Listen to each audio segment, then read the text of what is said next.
Hello and welcome to the introductory lecture for our production of The Merry Wives of Windsor, directed at the Globe in 2019 by L. Weil. As the title suggests, the story takes place in a little English town not far from London, famous then and now for its massive royal castle. Fat Knight, Sir John Falstaff, has been causing trouble among the locals, and Magistrate Justice Shallow wants to haul him into a courtroom. Peacemaking Welsh parson Hugh Evans suggests instead that they focus on the possibility of a marriage between Shallow's hopeless cousin Slender and heiress Anne Page, whose father George is a buddy of Falstaff's. We soon discover that Falstaff is broke, and his solution is to seduce his neighbour, Mistress Ford, because, as he says, the rumour goes she has the rule of her husband's purse. And while he's about it, he's going to try it on with Mistress Page too. Falstaff's cack-handed attempt at seduction doesn't prevent Mistress Ford's husband from developing a raging case of suspicion, but the Merry Wives never drop the ball and manage the subsequent confusion with aplomb. Meanwhile, young Anne Page's marriage continues to provoke competition, with Slender placed against the malapropistic French doctor Caius and the suave young gentleman Fenton for her hand. Luckily, Anne has the help of cunning Mistress Quickly to keep the suitors in check. So far, so romantic comedy. But there are a few things that make Merry Wives one of Shakespeare's most unusual, not to say most appealing, plays. And the first is that it's his only comedy to be set in England. And when you see the show, you'll hear about lots of accurate local Windsor detail. The park and castle, Datchet Mead, the Garter Inn, and nearby communities like Frogmore, Reading, Maidenhead, Eton and Brentford. I mean, this isn't Verona or Bohemia or Sicily, where vanishingly few of Shakespeare's first audiences would have been. The world of Merry Wives is that of ordinary, middle-class people in a small country town, the direct ancestors of the characters of today's sitcoms. The comedy is rooted in real life. The citizens of Windsor talk about venison pies and buck baskets and possets, not international politics and intrigue. No less a figure than founding communist thinker Friedrich Engels declared that the first act of Merry Wives alone contains more life and reality than all German literature, something which is certainly not true today, if it ever was, but suggests the impact this slice of English life has had on writers and artists over the centuries. We might, however, reasonably ask when our light-hearted comedy is supposed to be taking place. Everything about the play, including a glancing reference to the Queen, suggests that Shakespeare was writing about his present day, the very end of the 16th century. But those of you who saw our Globe Ensemble history plays last summer or have seen those plays before will already be familiar with Falstaff and Mistress Quickly, as well as other Merry Wives characters, including Falstaff's followers, Bardolph, Pistol and Nym, from Henry IV Parts 1 and 2 and Henry V, where they form a sort of disreputable gang around Prince Hal in the first two plays, and then come a cropper in Henry V. You'll also remember Justice Shallow as the nostalgic country judge in Henry IV, Part 2.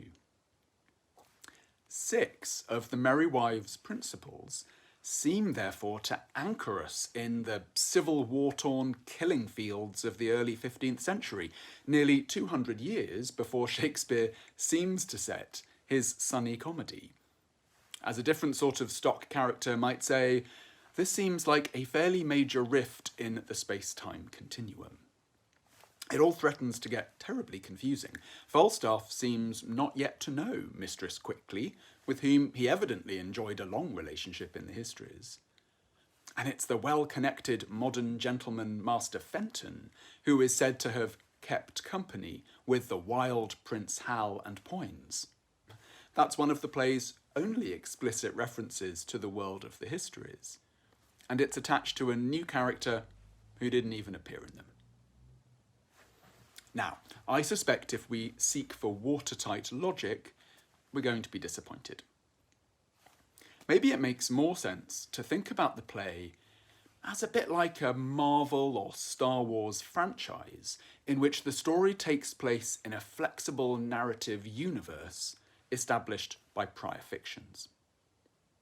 Shakespeare doesn't seem to be overly concerned about time period, and perhaps neither should we be.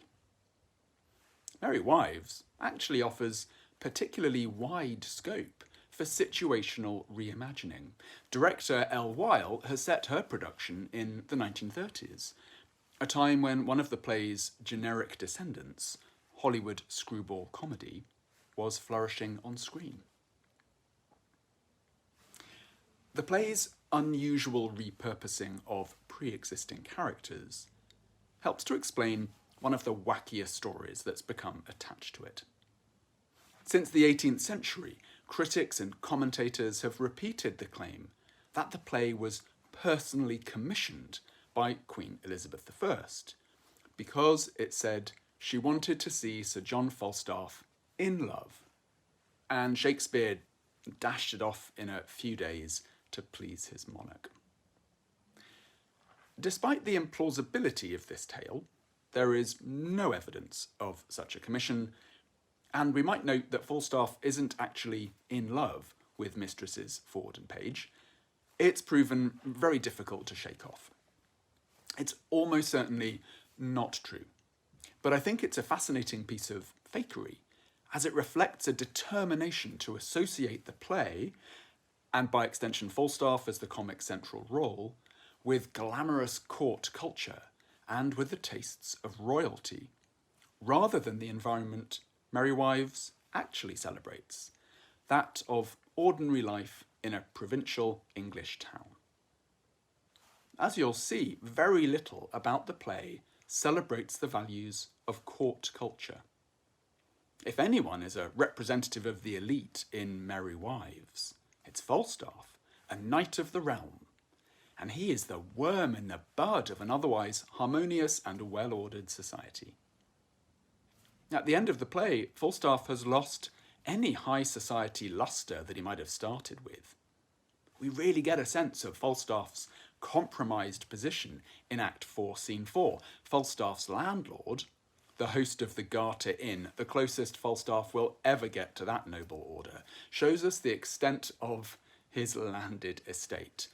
There's his chamber, he says, his house, his castle, his standing bed and truckle bed.